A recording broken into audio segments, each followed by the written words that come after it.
The morning that was meant to mark the beginning of long-awaited freedom turned into emptiness. One glance, and everything became clear. What he had lived for these past years was gone, without a trace, without warning. The answer waits behind the door, but he isn't ready for what he's about to hear. The calmness with which dreams are destroyed is more terrifying than any scream. He had always been patient, quiet, chose peace. But not today. Because some actions leave no room for forgiveness, some moments change everything, and now, there's no way back. Hello, my friend. I'm so glad you stopped by my channel. If you're here for the first time, don't forget to subscribe and share this video with your friends or family. It really helps my channel a lot. Please tell me in which city or country you watch this video. I value every one of your comments. So let's get started. For 37 years, I have devoted myself to one company, starting at the lowest level and gradually rising to the level of a manager. To achieve this goal, I sacrificed vacations, skipped holidays, and gave up endless days off. Today was supposed to be a crucial day, the first day of my long-awaited retirement. On this day, I will finally get the fishing boat that I have spent the last 3 years rebuilding, piece by piece. When I arrived at the house, I was overcome by a feeling of freedom. I could already imagine myself at dawn on the shore with a fishing rod in my hand, breathing in the sweet air of a new chapter in my life. Before leaving the office, my team threw me a small farewell party. I couldn't wait to share all the details with my wife Fiona. She witnessed how enthusiastically I worked with this boat, removing rust, applying new layers of paint, making the engine hum like new. She knew it was more than just a hobby. When I crossed the threshold, my voice rang with excitement, and I called her name. There was no response. The silence in the house seemed somehow strange. I assumed that she had gone out for a short while, maybe for something special for dinner to celebrate the occasion. I decided that in the meantime, I would go to the garage and maybe start the engine for the last time before tomorrow's first flight. But when I opened the garage door, I froze in place. The boat was gone. At first, I thought I was mistaken. Maybe I left it somewhere else. I looked at every corner, looked behind the shelves, looked under the covers, trying to convince myself that I just hadn't noticed it. But the only thing there was a dark outline on the concrete floor, the only trace left of the dream I had built. I was filled with anxiety. It may have been stolen, or maybe she hid it somewhere. I rushed back inside and dialed her number, immediately to voicemail. I tried again. The result is the same. About 20 minutes later, I heard the sound of her car in the driveway. I stood in the kitchen and waited, trying to contain my emotions, hoping for some innocent explanation. Maybe it was a surprise. Maybe she had the boat ready for my big day. She came in with grocery bags in her hands, humming softly as if everything was normal. But when our eyes met, something changed in her face. Not fear, not regret, but something else. It was almost like relief. I tried to keep my voice steady, even though everything was burning inside me. "Where's the boat?" I asked. She paused, then slowly put the bags on the counter. "Oh, this? I sold it." Those words were like a blow. "What are you doing?" "I sold the boat," she repeated calmly. "We got a decent price for it. I thought that now would be a good time to finally renovate the house." I just stared at her, waiting for her to smile and say it was a joke. But her expression didn't change. No regrets. No doubt about it. Just a cold, restrained confidence. "Did you sell my yacht? Without saying a word? On the very day I retire?" My voice was quiet and trembling. She shrugged her shoulders, as if it was about throwing away an old sofa. "You've never actually used it. He was just standing there, taking a seat." My heart sank. I worked on that thing every weekend for 3 years. Today was going to be the first day I took it out. "Exactly," she replied, nodding. 3 years and it never left the garage. Just money and effort down the drain. Her indifference cut deeper than anger ever could. This wasn't confusion or carelessness. This was a conscious choice, one she made entirely on her own. As I looked at the woman I'd been married to for 15 years, I suddenly saw a stranger. The way she carried on, putting groceries away as if our conversation were trivial, I asked again, quieter this time, "Who did you sell it to?" She didn't even pause to answer. What difference does it make? It's done. But it wasn't done. Not for me. Something broke in that moment. She thought she could erase my time, my dreams, my future, just like that. No discussion, no respect, no partnership. As she slept peacefully that night, her breathing slow and even, I stared up at the ceiling, wide awake. My thoughts raced. By dawn, I had made up my mind. If she believed this was over, she was mistaken. She left that morning for her book club, humming again, as if nothing at all had changed. The second her car disappeared down the road, I went into motion. I started with her office, digging through drawers, flipping through files, checking her computer. I searched for any clue that could lead me to the boat. It didn't take long. Buried in a folder labeled Boat Sale was a stack of printed emails. My hands shook as I sifted through them. She had been orchestrating this for months, long before I'd even filed my retirement papers. Her emails revealed everything. She had been negotiating with a man named Raymond from the marina. Raymond Harris. Not just any Raymond. Lena's husband, her best friend's partner. They'd come to an agreement. $12,000. $12,000 for my dream. I'd invested at least $25,000 into that boat, between purchasing it and the countless hours and cash it took to restore it. Just the engine alone was worth more than what she sold the whole vessel for. But the loss of the boat wasn't the real wound.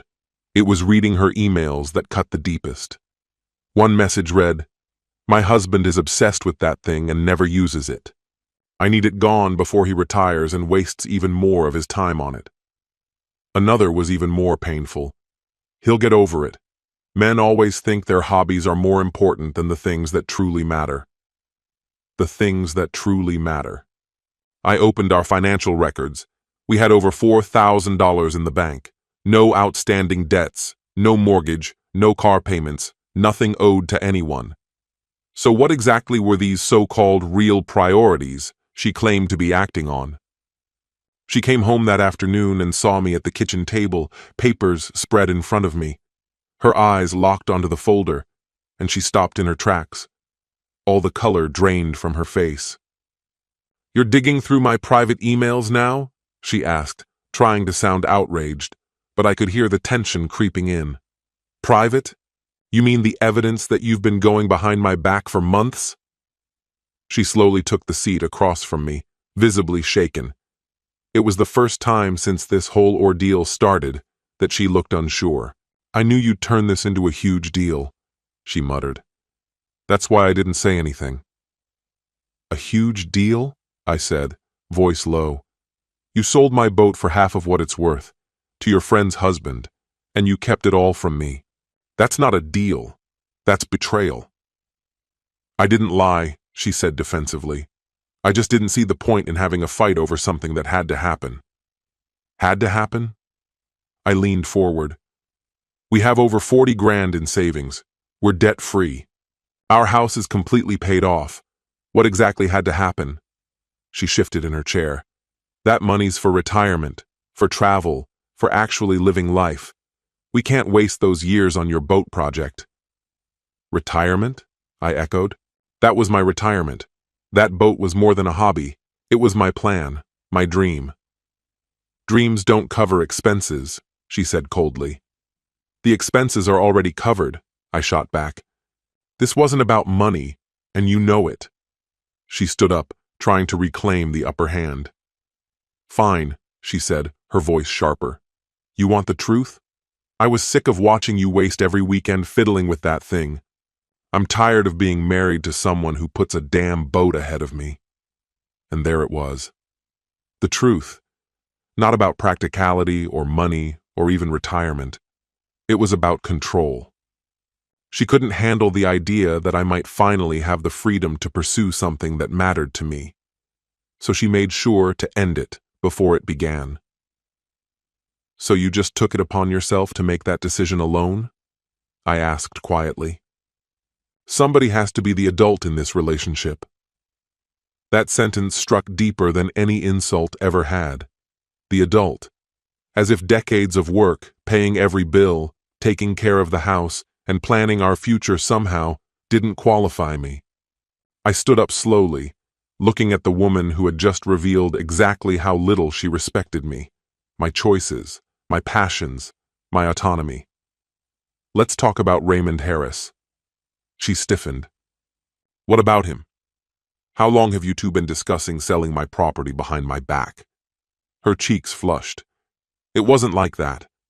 Lena mentioned he was looking for a boat, and I thought it would work out for everyone. Everyone except the person who owned the boat. You're being ridiculous. Am I? I said, my voice steady.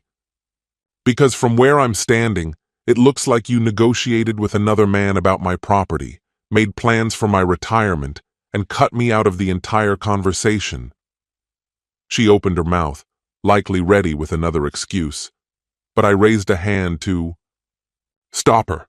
Here's what's going to happen. You're going to call Raymond Harris and tell him the sale wasn't authorized. You're going to ask him to reverse it.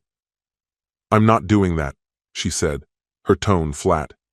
It's already done. No, it isn't. The sale went through without the legal owner's approval. That means it's invalid. You can't prove that. For the first time in over 24 hours, I allowed myself a small smile. Actually, I can. Because you forged my signature on the title transfer. Her face went completely pale. She hadn't expected me to dig that deep. She never thought I'd push back. She'd bet everything on me staying quiet, like I always had. For 15 years, I'd been the one to keep the peace, to let things slide for the sake of harmony. She mistook my restraint for weakness. That was her mistake. The next morning, while she was at work, I drove into the city and walked into the offices of Pierce & Associates, the same firm we used when we bought our house. Daniel Pierce remembered me. He listened carefully as I laid out everything. This is a textbook case of document fraud, he said, flipping through the title paperwork I'd brought. The signature doesn't even resemble the one on your ID. She didn't even try to copy it. What are the next steps? There are several. We can pursue criminal charges. Fraud and theft are real possibilities. Alternatively, we might file a civil suit to either reclaim the boat or obtain a financial award equal to its value. Another route worth considering is whether this conduct constitutes financial abuse, particularly if it fits into a broader, consistent pattern of manipulation. A pattern of manipulation. That phrase repeated itself in my thoughts as I drove back. This wasn't a single lapse in judgment. Looking back now, I can trace it all. The slow dismantling of my financial independence, piece by piece. She had convinced me we couldn't afford the things I valued while freely indulging in whatever she wanted. My input on financial matters, especially retirement, was routinely dismissed, and major choices were made without even a courtesy heads-up. That day, I started assembling proof. I pored over bank statements that highlighted her excessive spending, side by side with the limitations she placed on me. I dug up emails where she committed us to obligations I'd never agreed to. I included pictures of high-end purchases made during times she insisted we were struggling. I built a timeline showing how she'd unilaterally made major decisions, investments, acquisitions, long-term plans, all without my awareness, let alone my consent. By nightfall, I had documented 15 years of subtle domination, now rendered unmistakable. Selling the boat hadn't started this.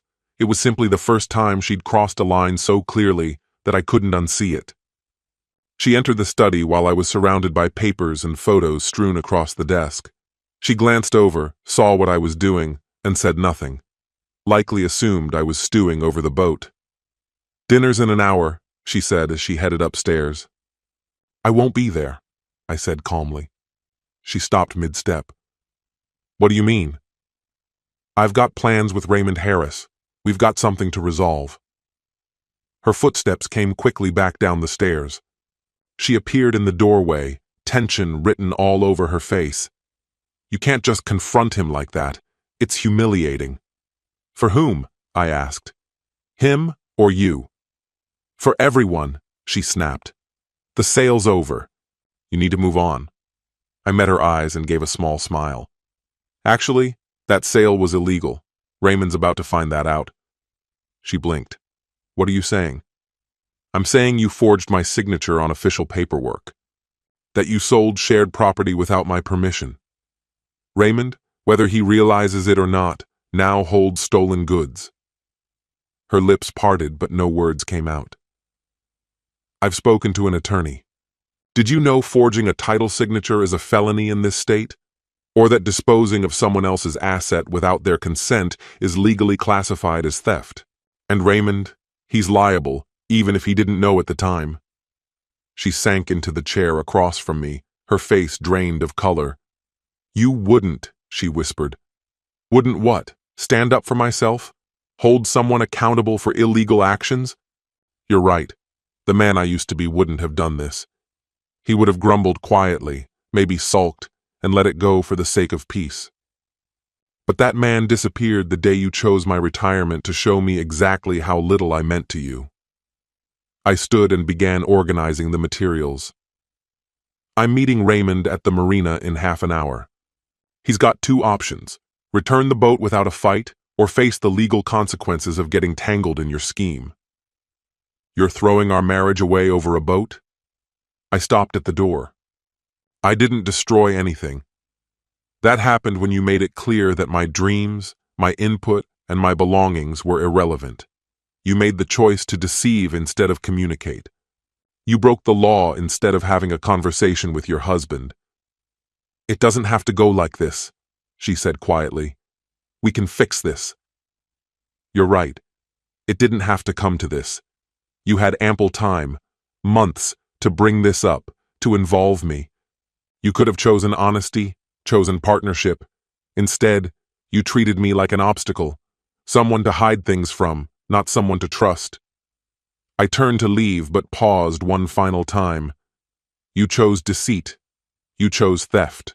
So now, the law and the courts will take it from here. Funny, you always said actions have consequences. Turns out, I heard you. As I walked to the car, I could hear her calling out, but I didn't turn back.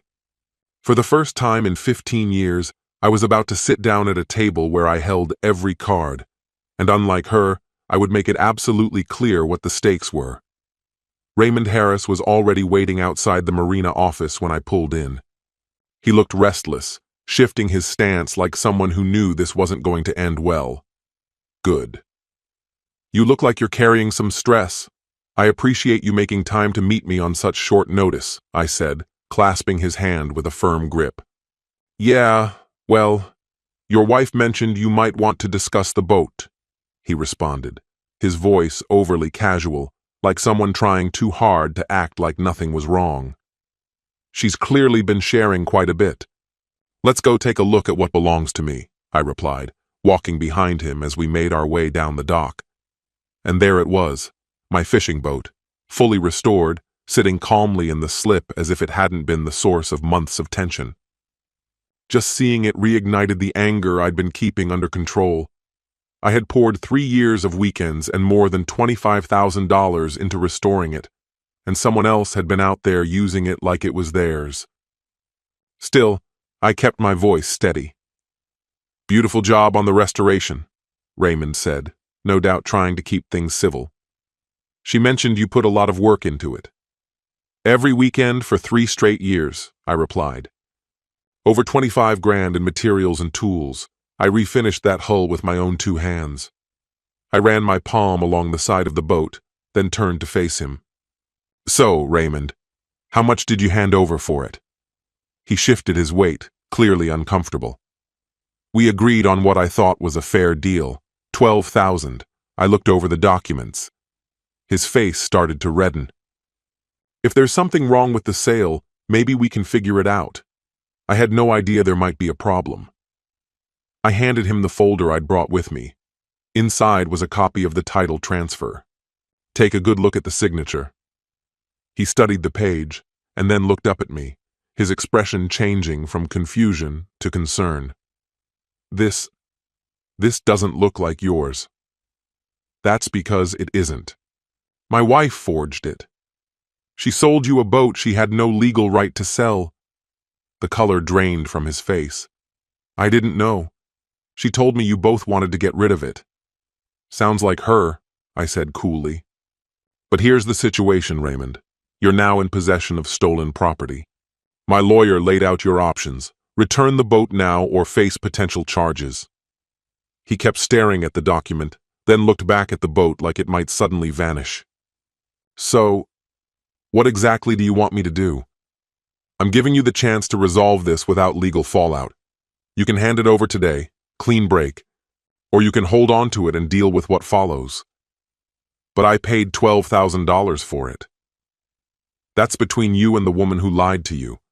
My issue is with the theft, not the money. She committed fraud. That's who you need to talk to. He stood there, quiet, eyes darting between the forged signature and the boat, trying to process it all. If I give the boat back, do I just lose everything I paid? That's not my problem to solve. But I can tell you what happens if you don't return it. I file a police report first thing tomorrow. By the afternoon, you'll have detectives asking how you ended up with stolen property.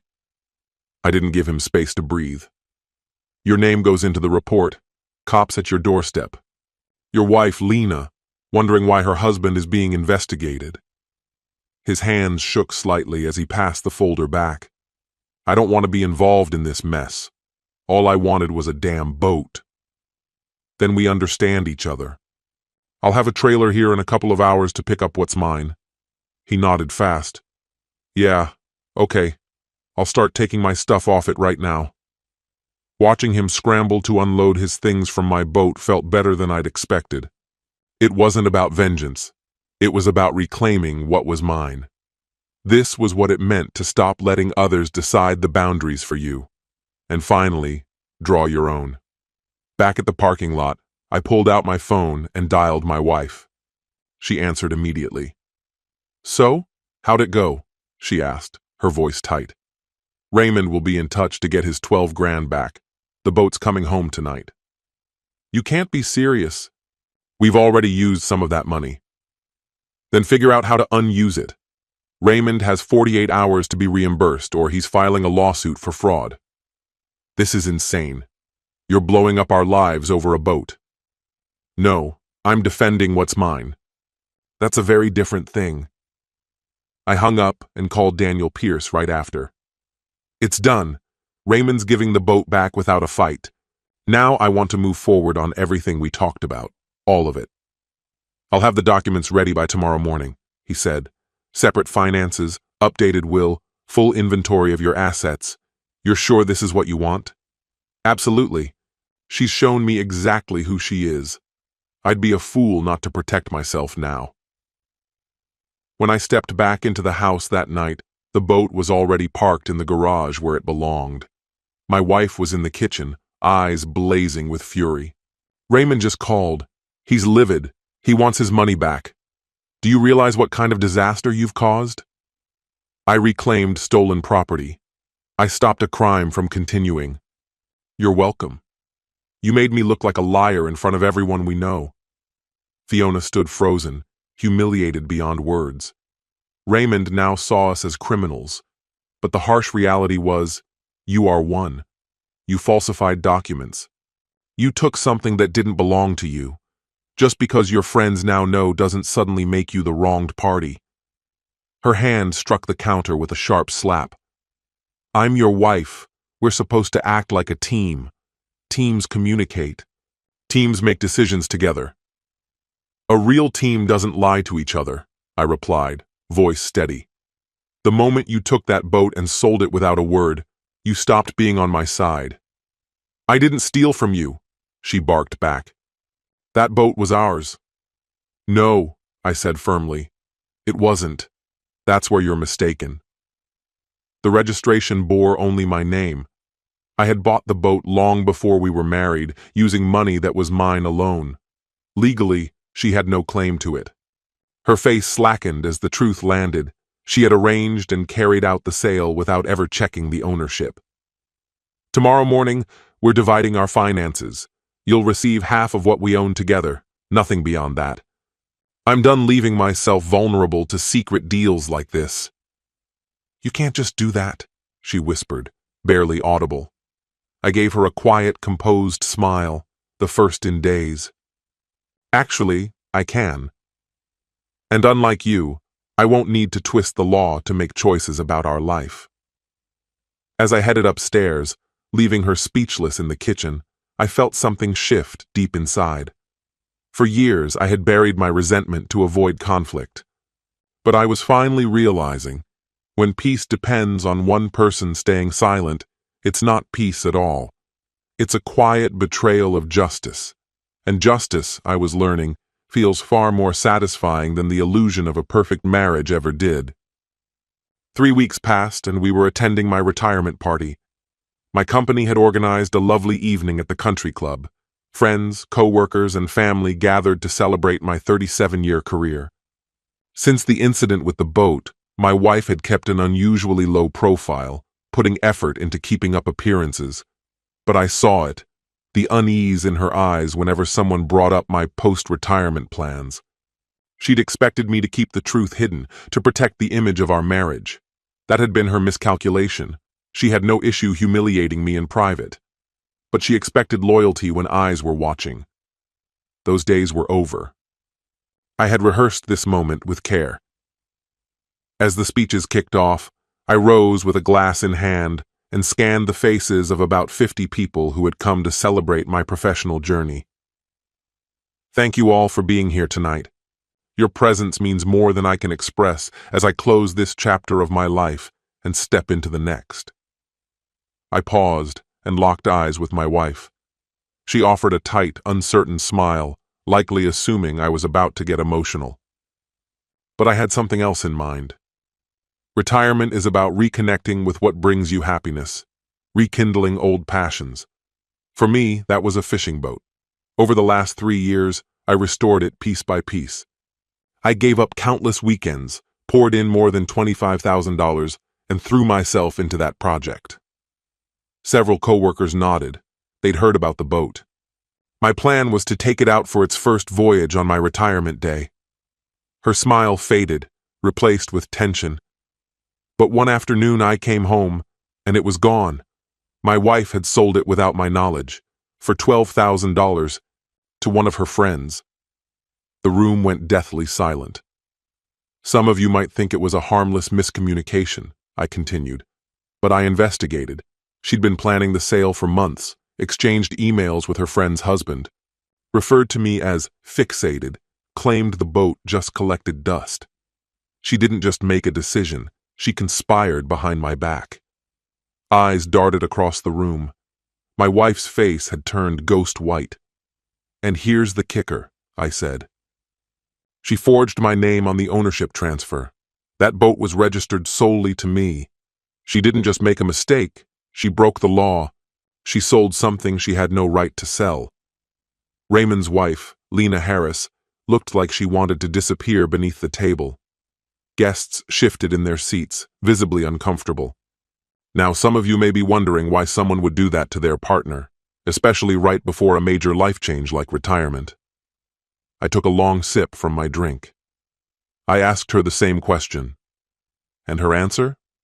She said she was done being married to someone who valued a boat more than her, that someone had to be the grown-up.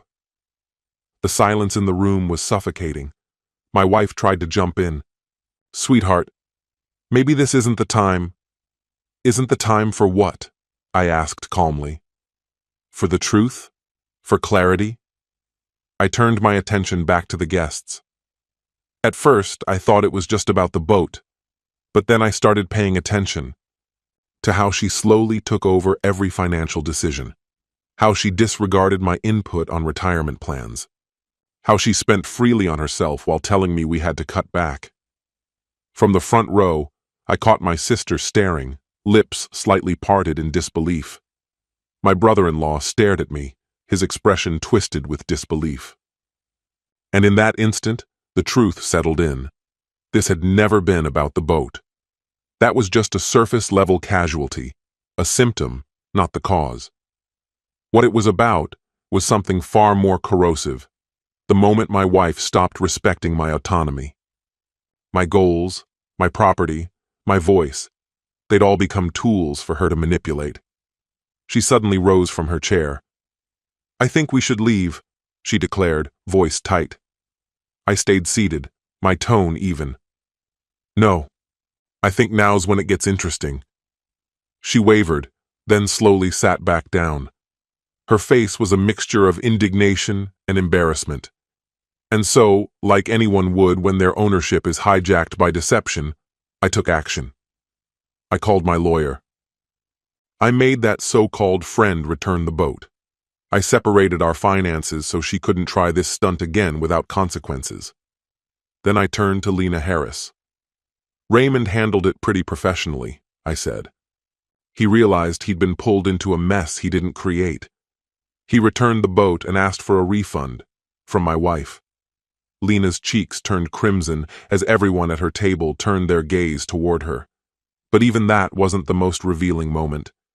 When I showed my wife the full picture, the preparation, the documents, the undeniable legal proof, do you know how she responded? I waited a beat, making sure the room was hanging on every word. She said I was tearing our marriage apart over a boat, that I was overreacting, that I was the one embarrassing her in front of our peers. I laughed. It was dry, bitter, humorless. This woman had forged my signature, stolen from me, and lied for months. Yet somehow, I was the villain for holding her accountable. Now she was crying, but not out of remorse. No, those tears came from fury. Fury at being exposed, at facing the fallout of her own decisions. So I'll ask you, if someone lies to you, steals from you, undermines your trust, and you finally push back, does that make you the bad guy? Silence swept through the room like a wave. A few people nodded subtly. Others sat rigid, unsure how to process what they'd just heard. For nearly 4 decades, I'd been the agreeable spouse, the peacekeeper, the one who let things slide. And what did that get me? It left me with a partner who thought she could rob me blind on my retirement day and get away with it. I raised my glass for one final toast. To retirement, I said. To finally being surrounded by people who value honesty. And to my boat, back where it belongs, waiting for me every weekend from here on out. I finished the drink and set the glass down gently. Thank you all for being here tonight. I hope you walk away having learned something. I know I have. As I made for the door, quiet murmurs echoed behind me. My wife sat frozen in place, surrounded by people who, perhaps for the first time, truly saw her.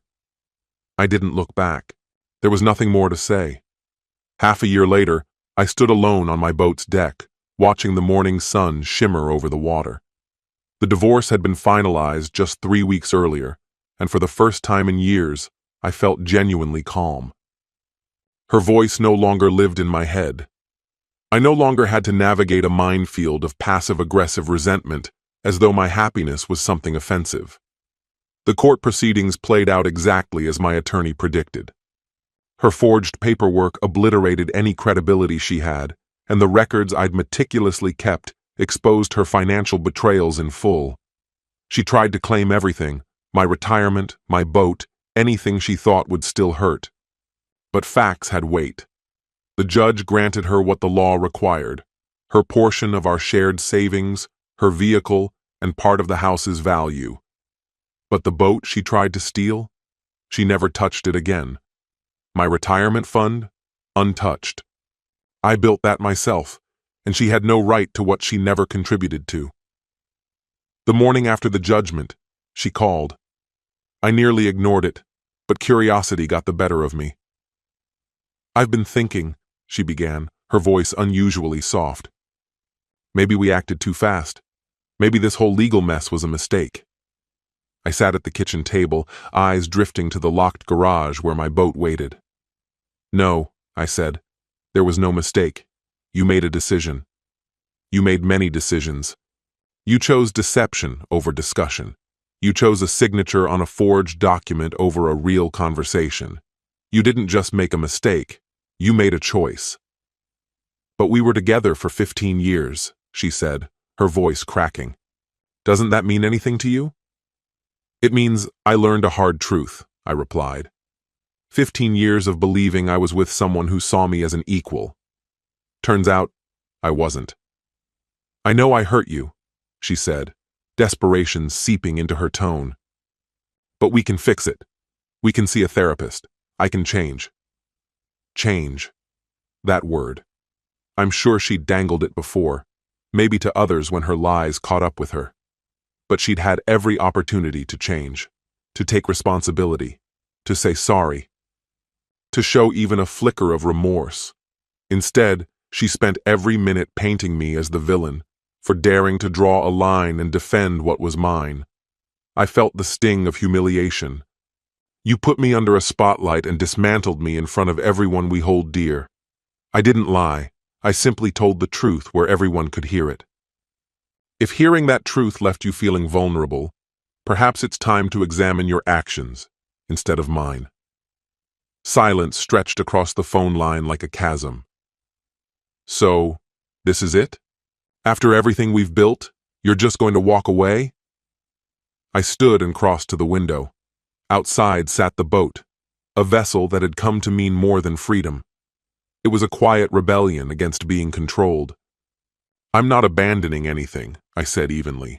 I'm finally taking back the parts of myself I silenced to maintain a peace that never really existed. You've changed, she said. I have, I admitted. The man you married would have grumbled about the boat, but eventually relented. He would have accepted your apology, again, and stuffed down his pride just to avoid conflict. The man you married believed love was about enduring whatever came his way, even when it chipped away at his dignity. I stopped speaking and watched a formation of pelicans glide over the ocean, effortless and sure. But that man was naive, and I've left him behind. Keep your precious boat, she snapped.